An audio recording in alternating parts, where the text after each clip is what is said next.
And Chris Hipkins is the Labor leader with us this morning. Chris, good morning. Good morning. Good to have you on the show. Finally, we've got something to talk about, Chris. I know you're going to be so excited, and I know you're going to ask me lots of nice, easy questions and give me lots of time to answer them, Ryan. So I'm very excited to be talking to you this morning. Good. You know how it works. Hey, we'll talk about the leak. Like, we will have to cover the leak thing, obviously. But does this, now that this is a capital gains tax on property investors, does this end your interest deductibility thing? Like, will Labor not revisit that so landlords will be able to keep claiming interest as an expense for their businesses?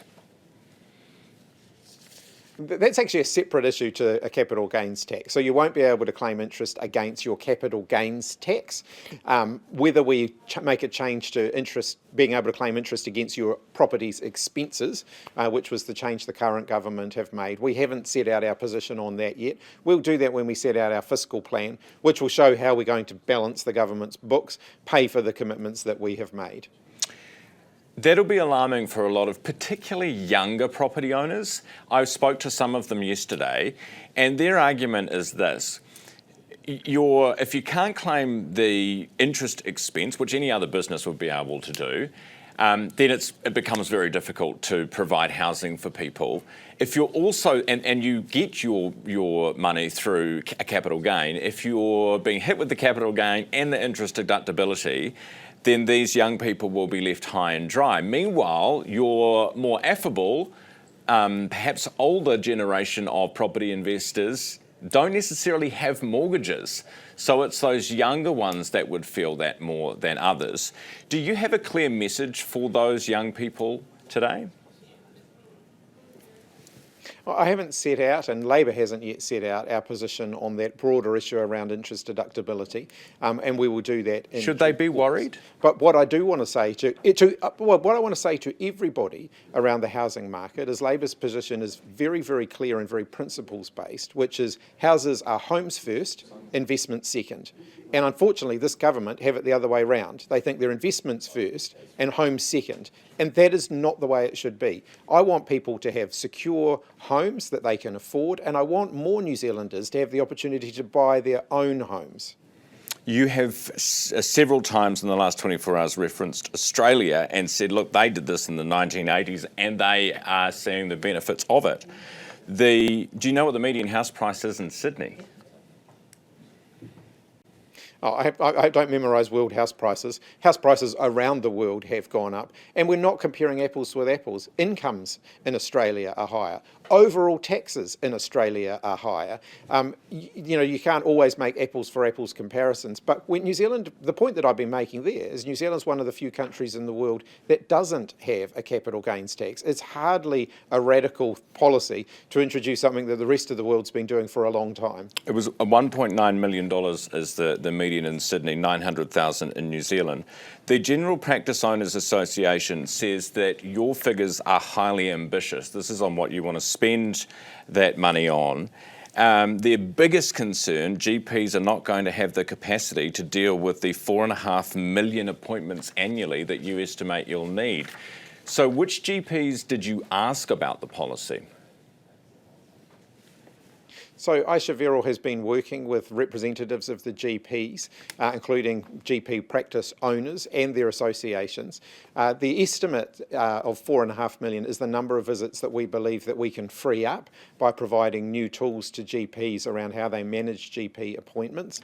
What tools? And how they can gain greater productivity in the way they deal with GP appointments. But we actually estimate that the increase, they're all set out in the policy document, but it includes things like using AI Scribe, which is a tool that helps GPs to keep their notes from their appointments much quicker. Yeah, the reason I raise this is they specifically mentioned this yesterday. They say AI takes 2 minutes off consults, 2 minutes. We do not believe that we have the staff and the capacity to get anywhere near 4.5 million appointments.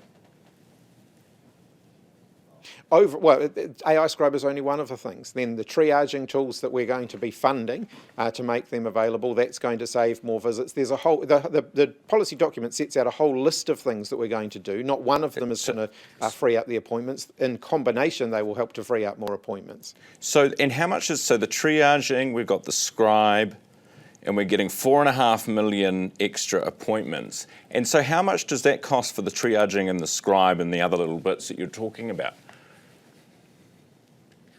Oh, I can't remember the individual component costs of all of those things. Because it's pretty incredible. I mean, you're here telling us, Chris, you're here telling us you can give us 4.5 million extra appointments, and it's all going to cost an amount it's so small you can't even remember. Oh, it's all set out in the documents, Ryan. First of all, you say you haven't released any policy. Then when we release the policy, you don't read it. Feel free to go and have a read. It's all there. I have read. I don't have it. I don't have it in front of me right now. But you've only got 3 policies. Surely you've memorised one.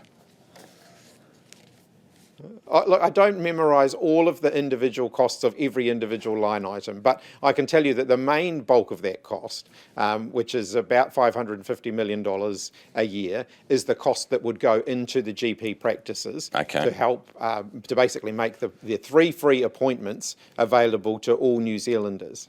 I want to make. I'm not. I don't mean to be adversarial. I want this. I would love for this to work, but with the 3 free doctors visits, why does why do the Mowbrays, why does Graham Hart, why does Sir John Key, why do they need 3 free doctors visits? Everybody pays their fair share of tax in New Zealand. Everybody's entitled to free health care.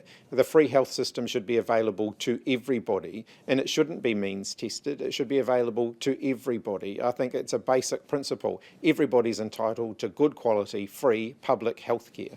But then won't I just go, I'm in a fortunate position where if I need to see the doctor, I'm not going because of cost. And if I know there's 3 free appointments a year, then every time I get a hint of a rash, I'll be running down to my GP. I mean, is that really a useful thing, or are there a smaller group of people who really do need help, who we could be helping better? Well, people made that argument when we extended free doctors' visits to all children. It hasn't resulted in a whole lot of children ending up in GP waiting rooms unnecessarily. People have used that responsibly, and I'm sure they will continue to do so. All right. Hey, the leak situation, any information been given to you yet on that? No, I mean, a lot of people were involved in this policy, Labor Party volunteers, members, supporters, and I suspect what's happened is someone's spoken to someone who's spoken to someone, and it's ended up in the media. I'm not going to spend a lot of time trying to hunt that down. You could end up spending a lot of time on it and still end up none the wiser. But if it does transpire that someone's released it deliberately and we find out who that person is, then they won't be a member of the Labor Party anymore. It's as simple as that. Have you asked your colleagues if they leaked it? Well, I haven't seen many of them since this happened yesterday. The ones you have? But I'll be making it clear I will be making it clear to them that if anybody deliberately leaked this, then they have no future in the Labor Party. How many voted against it? Oh, we don't release the details of that, but this is a policy that's been strongly supported. The Labor Party's policy approval process is clear. It goes through all of our MPs. They have to support it, and then it goes through the party's governing council, the New Zealand Council of the Labor Party. It needs to be supported by both of those groups, and it was overwhelmingly supported by both of those groups. But not unanimously? Oh, I don't think you're ever going to get unanimity in a party that has the diverse range of views as the New Zealand Labor Party. That's a healthy thing. That's a sign that democracy is alive and kicking. Have you asked the ones who voted against the policy whether they're the ones that leaked it? As I said, I'm not going to spend a lot of time chasing our tails on this. I want to get out there and talk about it. I want to talk about the fact that we can offer 3 free doctors' visits to all New Zealanders, that we're going to be fixing the crisis in our health system, that we're going to be shifting investment from speculative housing investment to the productive economy that's going to create good, well-paid jobs.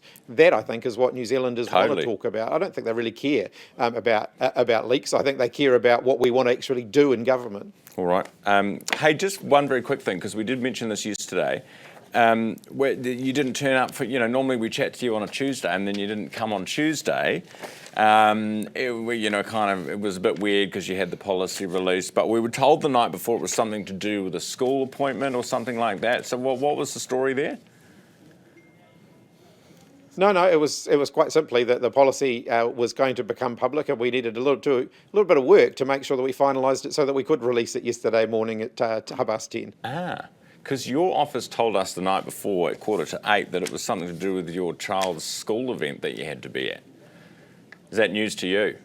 I'm not sure what happened there. Okay. But I'm not sure what happened there. It was so that we could finalise the policy and get it ready to be released. Fair enough.